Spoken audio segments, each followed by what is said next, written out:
Okay, so let's say you're a journal editor reviewing an article submission with LiquidText. What would you do? First, you might want to highlight information that you'll want to come back to, and we try to make this almost effortless with just a simple brush up of your finger. Later, you might come across some key definitions or assumptions that you want to keep an eye on as you read, so you can just pull them out into the workspace. After doing this a while, you might end up with a lot of excerpts, so you can organize them into outlines or just groups. Now, say you think the conclusion contradicts the introduction. You can literally pinch the document together to see both parts at once. And if that's not quick enough, you can anchor the document while touching the scroll panel, and that'll do the same thing even faster.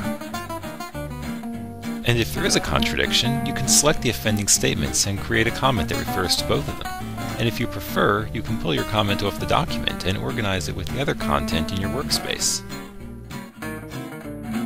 And as you keep on reading the text, you can continue doing this with your other comments, bringing them together so you can see them all at a glance. Okay, so now you're ready to write your review. First you might want to look over your highlights, so you can invoke search mode and pinch the document to see all your highlights at once. And to review your comments and excerpts, you can smoothly zoom and pan the workspace to explore in detail or zoom out to get an overview. But an even more flexible way to zoom is to use the fisheye magnifying glass function. This way you can see the detail you need without losing the overview. You can even add more magnifying glasses so you can compare a couple areas together.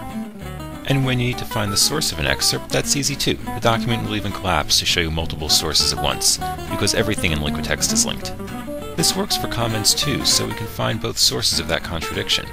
So more than just annotations, comments act as bridges within and between documents. So now you can go and write that review.